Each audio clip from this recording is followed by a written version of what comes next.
Ya, terima kasih Anda masih bergabung dalam obrolan pagi kali ini. Dan saya juga masih bersama dengan tamu-tamu saya yang bawa banyak produk ini, olahan kurma dan juga jamur crispy. Mau pilih yang mana nih? Mau dicemil di akhir pekan ini? Mau pilih cemilan yang ada sehat-sehatnya, ada proteinnya? Nah, pas banget nih. Dua ini bisa jadi pilihan Anda. Ingin tahu cara ordernya gimana? Nanti simak sampai dengan selesai, akan kita sampaikan juga. Dan informasinya juga ada ya, tertera juga selama kita lagi talk show. Kontaknya bisa pesan di mana juga muncul untuk Anda. Yang mau telepon langsung, kami buka line interaktif di 4477666. Monggo silahkan bisa telepon kami untuk ngobrol langsung bersama dengan owner dari usaha yang mulai eksis melejit se-Indonesia ini ya, yang di via online juga iya, yang offline juga iya. Oke, saya kembali lagi ke Mas Abrar. Tadi kan sari kurma gitu ya, contohnya sari kurma. Ada brand besar juga yang punya produk serupa sari kurma, tapi kan kadang orang, betul ya, misalnya ada satu produk ini, pegang yang lain juga tuh, ngelihat ini produksi mana dan sebagainya gitu. Apa sih sebenarnya yang kemudian kalau Mas melihat ini kan satu peluang juga kan ya, mereka terus mencari komparasi dan sebagainya. Nah, peluang seperti ini bagaimana untuk membidik dengan pas ini, Mas? Ya, kalau kami sebelum develop produk juga kita ngeriset market dari sisi kompetitor. Jadi memang kompetitor itu bukan pesaing secara umum sih, bagi kami itu malah suatu guru juga sih, karena dia sudah duluan launching. Katalisator juga nggak sih? Betul. Kita jadi bisa bergerak gitu. Jadi kita bisa, kalau istilah sekarang ATM ya, mati tiru modifikasi. Kalau yang kami lihat ini beberapa produk yang ada di pasaran saat ini lebih ke presentasi kurmanya. Jadi dan beberapa itu cenderung tetap menggunakan gula. Ya, menggunakan gula, jadi presentasi kurmanya misalnya sekitar 50-70%, sisanya gula. Nah, yang nanti mau kita hadirkan ini coba 100% dari kurmanya. Jadi memang benar-benar manisnya dari kurma tanpa gula. Karena memang branding kita lebih ke healthy food tanpa gula atau less sugarnya. Ya, jadi yang sari kurma yang mau kami develop itu tanpa gulanya. Jadi benar-benar pure, murni dari sari buah kurma 100%. Seperti itu. Ini ongoing ya? Atau sudah ada? Ongoing, kita lagi proses legalisasi ya, kemarin baru untuk sertifikasi halalnya dan PIRT, jadi kita lagi prepare ke legalitasnya. Secara produk mungkin sudah ready. Jadi beberapa udah ada yang nanya sih sebenarnya, kita coba spill aja gitu dari customer kita yang lama itu nanya, ini sudah bisa dipesan nggak gitu untuk yang sari kurmanya. Mungkin lebih praktis ya kalau sari kurma itu, makanya kita kejar juga sih buat segera launching. Karena kalau kita mau konsumsi kurma tiap hari, kadang kalau mau ngebawa atau ngepastiin beli dan seterusnya kadang nggak bisa. Tapi kalau dalam kemasan yang siap itu ya, yang sudah sari kurmanya itu bisa disimpan lebih lama juga. Iya, gitu ya. Betul. Ini berarti produk premium ya, Mas? Iya, kita memang dari awal konsepnya memang lebih ke premium. Premium ya. Benar. Termasuk yang ini saya boleh sambil lihat ini coklat kurma ini. Ini ada yang dark coklat. Kemudian kalau variannya ada beragam juga? Saatnya ada dua, ada yang dark coklat dan white coklat. White coklat. Ya. Lebih banyak yang mana tuh biasanya? Yang biasanya cenderung ini masing-masing punya market sendiri. Kalau dark coklat tuh cenderung itu lebih ke usia yang mungkin lebih dewasa ke atas. Karena yang nggak terlalu manis banget ya. Iya, betul. Tapi kalau yang mungkin cenderung remaja ke bawah itu lebih senangnya white coklat. Karena dari white coklatnya sudah manis, tambah kurmanya ada cukup manis. Tapi kalau dark coklat agak nggak terlalu manis karena dia dark coklat sih gitu. Oke. Jadi itu ya. Ini di sini juga sudah di bagian belakang jadi dicantumkan lengkap ini ya, komposisinya apa saja sudah ada tertera, kemudian untuk izinnya segala macam juga sudah ada semua ya. Dari awal sudah seperti itu atau dari awal coba dulu deh, belum dengan izin dan lain-lain, coba dikembangkan dulu, dipasarkan, atau dari awal urus dulu baru edarkan? Iya, kalau yang coklat kurma memang kita karena dia produk tambahan ya, jadi memang kita persiapkan dulu legalitasnya. Kecuali dulu waktu kayak selai kurma, susu kurma itu memang sambil jalan kita kita coba pasarkan seperti itu. Tapi pas coklat kurma, karena memang kita bidiknya lebih ke kayak ke toko oleh-oleh, ke toko retail ya, itu jadi kita persiapkan legalitas karena persyaratan masuk juga.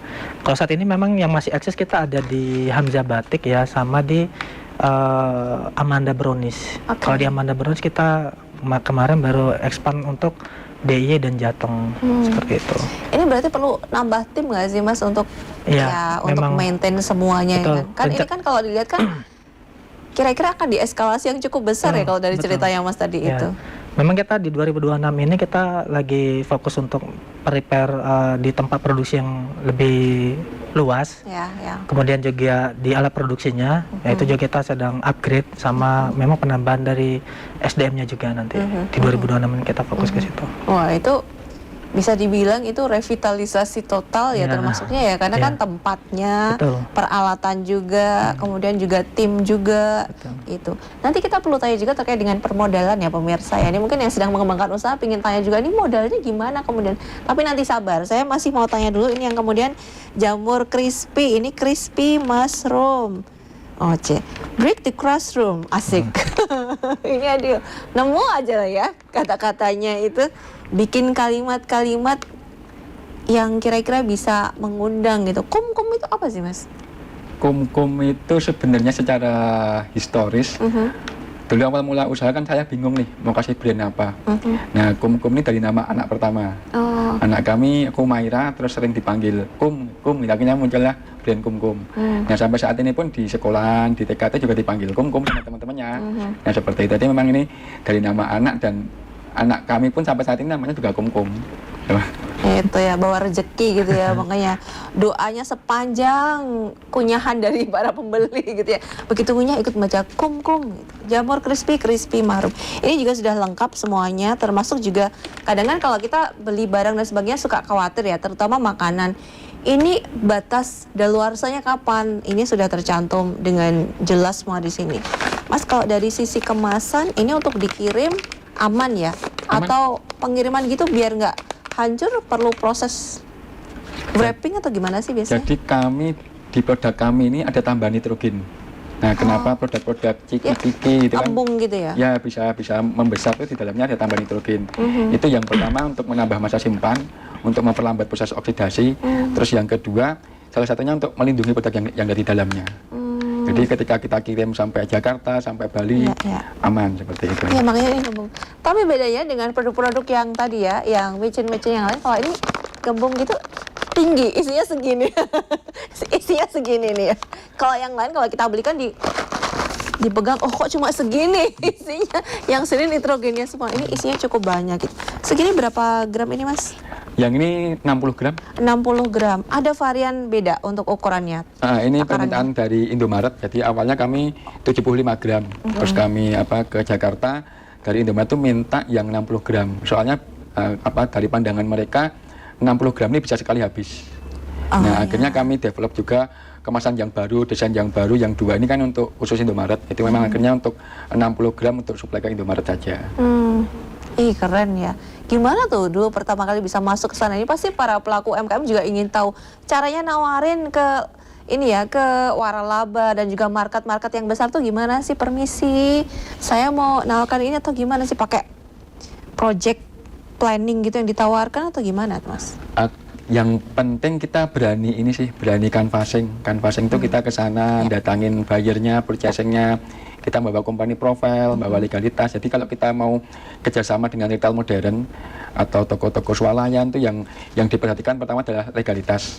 Izin edarnya seperti apa, punya izin usaha apa enggak, legalitasnya seperti apa, ada halalnya apa enggak. Nah, itu yang ditanya pertama.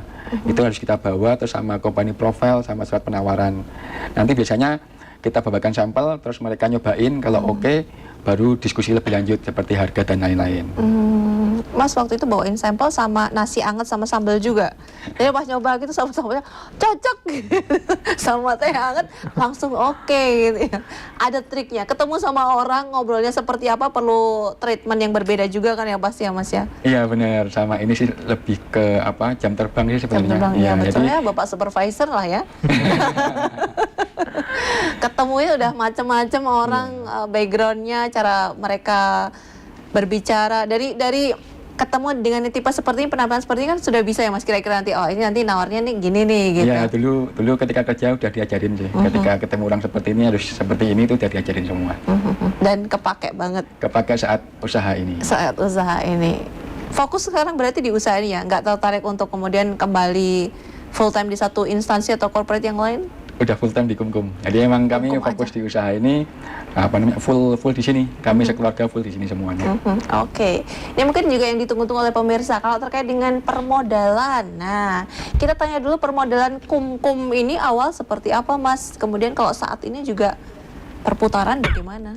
Kami kalau modal masih ini uang pribadi. Jadi dulu memang pulang dari Kalimantan masih ada modal. Nah, kita gunain untuk usaha ini, terus akhirnya bisa muter tuh ketika ada untung dari toko oleh-oleh, kita buka toko oleh baru. Nah, seperti itu makanya kenapa kami saat ini bisa banyak tempat distribusi. Salah satunya seperti itu, ketika ada untung satu titik, kita buka titik baru. Ada untung lagi, kita buka titik baru. Nah, akhirnya bisa dikit-dikit itu, akhirnya 5 tahun ini bisa semakin melebar seperti itu. Oke, tipsnya gitu ya. Jadi bukan dapat untung ini jalan-jalan dulu ke luar negeri, gitu ya.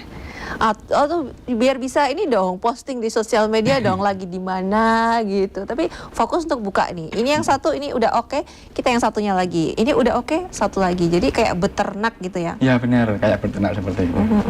Nggak berhenti di satu tempat aja, satu toko aja, tapi terus dikembangkan. Boleh sebut nggak kira-kira dulu pas awal permodalannya berapa sih? Kami kalau awal mula Start awal dulu.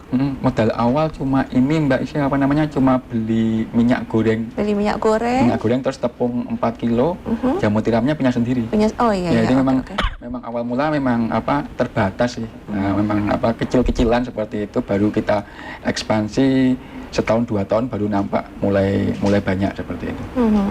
Ya, jamur tiramnya punya sendiri. Kadang tenaga dan nyawa kita nggak dihitung ya operasional di Benar, awal. ya. Sekarang sudah mulai ada keuangan yang Ya, detail kami sejak gitu, tahun menggaji diri sendiri juga nggak?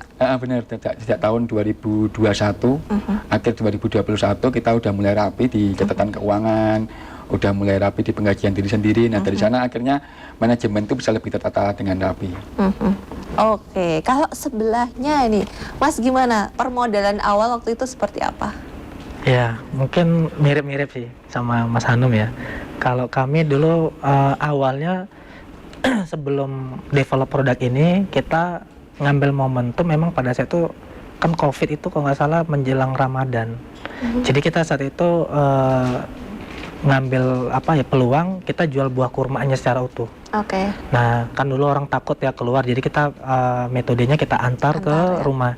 Dan itu cukup signifikan. Nah, dari situlah baru kita masih ada bahan baku kurmanya itu yang kita olah tadi. Jadi untuk permodalan awal kita memang masih pakai dana pribadi yang dulu kita secara umum kayak peralatan juga masih peralatan rumah tangga lah gitu ya.